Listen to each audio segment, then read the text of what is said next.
Let's turn now to another set of ideas that are, I think, related in some ways. The 1980s Counter-Revolution is based on a rejection of two-level conceptions of society.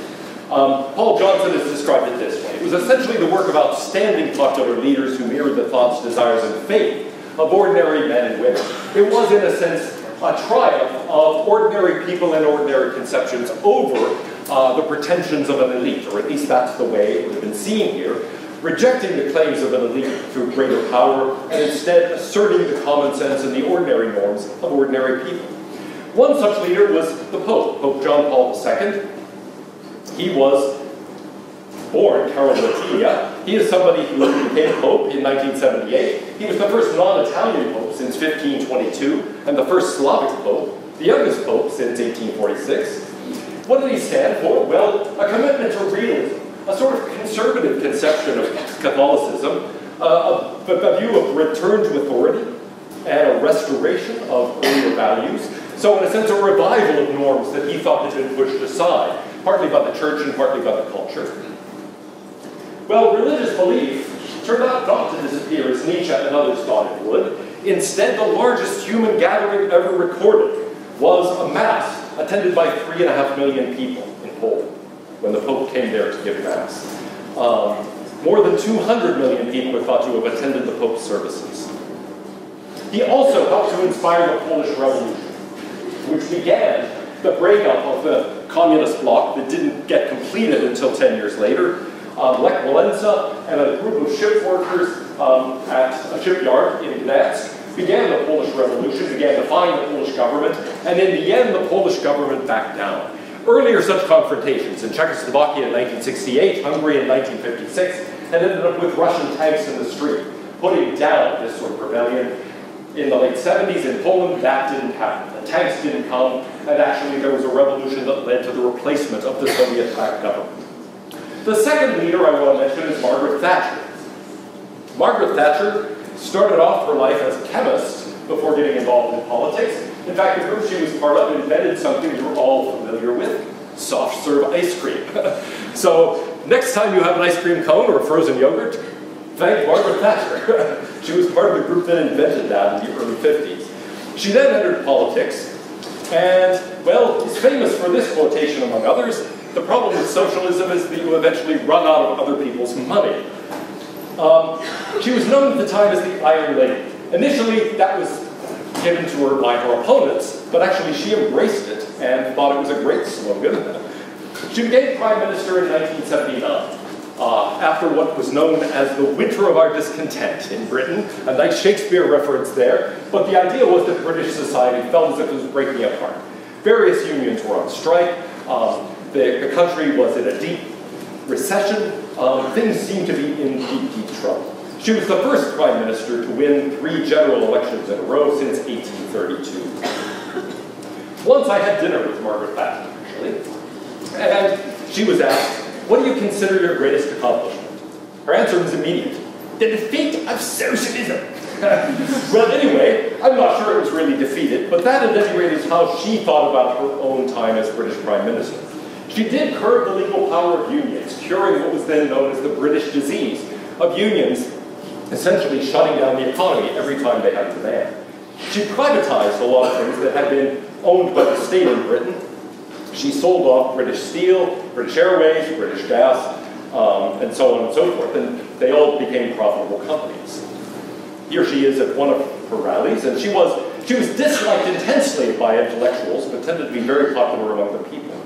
The result of her rule was a sort of resurgence of confidence, not only of Britain, but of Western civilization in general, you might say. She had a very clear, very ordinary moral sense that was easy to explain and connected to the moral sense of ordinary people. When the Falklands Islands were attacked by Argentina, she recaptured them. She was a reliable ally of the US in opposing the Soviet Union. And here you see her together with Ronald Reagan, whom she, when I was talking with her, recalled as Ronnie. Oh yes, I talked to Ronnie, and Ronnie said this and that, and so on. Well, the third leader I want to talk about is Ronald Reagan. So, we've already talked about Nozick's theory, where in the end he says, our conception of justice has to depend on history. How did you get that particular holding? And he says, really, a historical theory is the only one that can protect freedom. Why? We'll take any sort of other theory and then allow people, once you've distributed things according to that theory, to make free choices. The fact is they'll make free choices that don't fit your theory. So, for example, lots of people will spend a small amount of money to go to a basketball game. Well, in that way, Wilt Chamberlain, let's say, who at the time was the great basketball star, becomes rich as he's gathering lots of money from people who voluntarily give money to him. Now, is it just that Chamberlain ends up with all this money? Well, if your answer is yes, you're a historical theorist. Yes, you say he got through these voluntary contributions fair and square in exchange for people watching him play basketball. If you say no, then you're going to have to interfere with people's free choices. In this case, playing basketball, going to basketball games and so on, in order to preserve your distribution. So in the end, he says any other kind of theory limits freedom. So in the end, only a historical theory can really protect liberty. Socialist societies, he said, would have to forbid capitalist acts between consenting adults. Well, that's supposed to be fun. Anyway, that's a philosopher's idea of a good joke. Okay, now, let's get back to Reagan, who puts these ideas into practice. He's inspired by a lot of ideas, not just Nozick, and a lot of them are really original with him. He formulated his political philosophy back during the Goldwater campaign, if not earlier, and gave a famous speech in favor of Goldwater in 1964, just known as the speech, A Time for Choosing. He contrasts self-government by rule by an elite. And he says that's really the central issue. Will we rule ourselves, or will we be ruled by an intellectual elite in a far distant capital? Government, by its very definition, coerces people. It collects taxes by force. It passes laws and then insists on people adhering to the laws. They're punished if they don't. It uses coercive force. And so recognize that everything a government does in the end is done through force, is done through coercion. Now that doesn't mean everything it does is wrong, but it does mean that there has to be a burden of proof, in a sense, on the person who wants to use the government for anything. There's an additional problem, which is that government doesn't tend to do what it does very well. It has the wrong incentives. Basically, he says, in a business, if you lose money, that means you go out of business, or it means you get fired. There are consequences to that. But in a government, if you lose money, that's just an argument for a greater government program and getting even more money thrown at the problem. And so he concluded that a government bureau is the nearest thing to eternal life we'll ever see on this earth. Well, an additional problem is the problem of overhead. Speaking in 1964, he said, look, if we divided up what we spend on welfare by the number of poor families, we could give each $4,600 a year. Now, in contemporary terms, multiply that by 5, so that'd be maybe $23,000 a year in current dollars. He says, but on the other hand, what people actually get out of this is maybe 1/7 of that. And so there's a huge inefficiency. All this money is dedicated to welfare programs, but actually the vast majority of it never reaches the poor. And if you look at what's happened since 1964 when he gave the speech, you see that poverty hasn't really declined much at all, while spending against poverty has soared. There were other intellectual ideas besides his own, and besides those of Nozick and other conservative thinkers. There were the new philosophers in France who were writing around this time, people like Andre Glucksmann and Bernard-Henri Lévy, who broke with postmodernism and also broke with Marxism. They sort of thought, look, here's a reason why Mussolini, why Lenin, why lots of other people in the 20th century combined Marx and Nietzsche. It's because it's a very natural mix. Marxism leads to the Gulag, they argued, as inevitably as Nazism leads to Auschwitz. And so in the end, he said, look, it's not just an unfortunate byproduct of the wrong people being in charge. In the end, they said it's really part of the theory. Why? Well, because it is essentially a two-level theory, and it's a question of who makes the decisions. Those who are part of this elite group, or ordinary people. Well, then there's also Hayek, who we've talked about some, so I'm going to skip this, but Hayek's idea are very much in the background. Well, and inspired Reagan. He built his own political philosophy in large extent on Hayek. Now, in 1980, he won a fairly resounding victory, 51% to 41%. John Anderson ran as a third-party candidate. And then he ran for re-election 4 years later and won overwhelmingly 59% to 41%. As you can see there on the map, it was a pretty widespread victory. Only Mondale's home state of Minnesota and the District of Columbia went for the Democratic ticket. Well, Reagan was somebody who believed in normativity. Here was his strategy on the Cold War. We win, they lose. Of the 4 wars in my lifetime, none came about because the US was too strong. And so he believed in confrontation. Ever since the Second World War ended, there was a strategy of containment, part of the Truman Doctrine, that the expansion of communism had to be contained.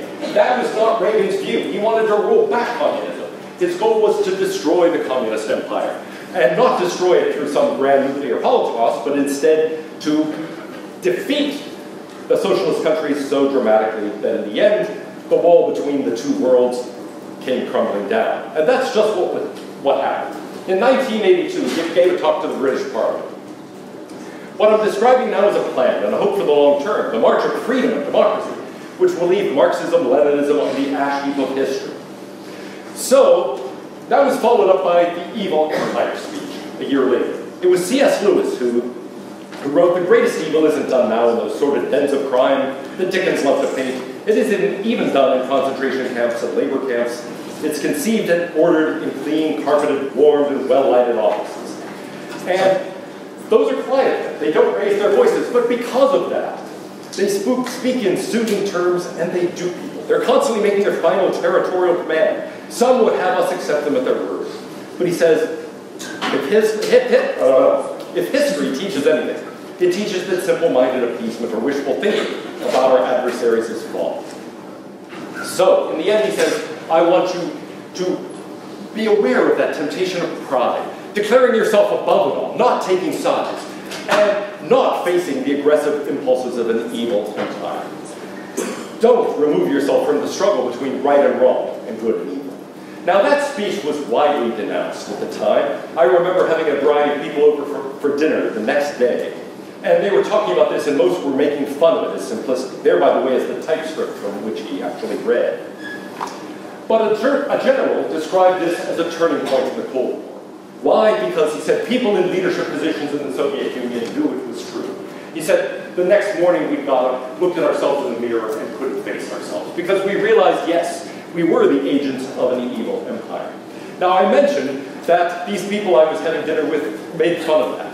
They were talking about this, and then somebody who had been staying out of the conversation at the end of the table said, but it is an evil empire. And she told the story of her own father, who had been taken away when she was 7 years old for the secret police and had never come back. Well, she was the daughter of Mikhailo Dreyfus-Mara, whose poem we read earlier. And she told us the story of how he was taken away in the middle of the night, and she just repeated after the story, it is an evil empire. In any event, there was a domestic side to this, an economic boom during the Reagan presidency. But in addition to all of that, which I now have to skip, there was a challenge. He went to the Berlin Wall and gave a challenge to Gorbachev. His speechwriters kept cutting this out of the speech, and he kept writing it back in. And in the end, it came across this way.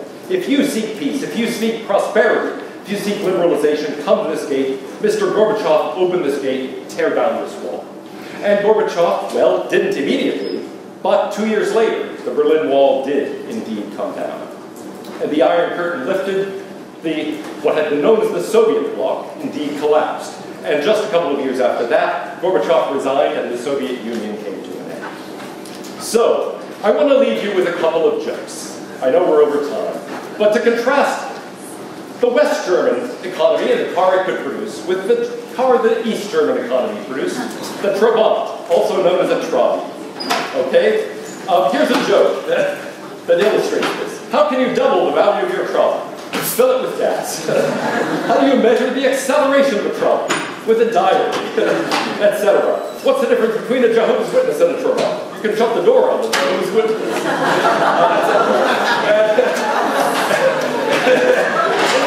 Inside, I've got lots of contrasts. What these are is scenes from East Germany, and then the same thing 20 years later, after the Berlin Wall fell.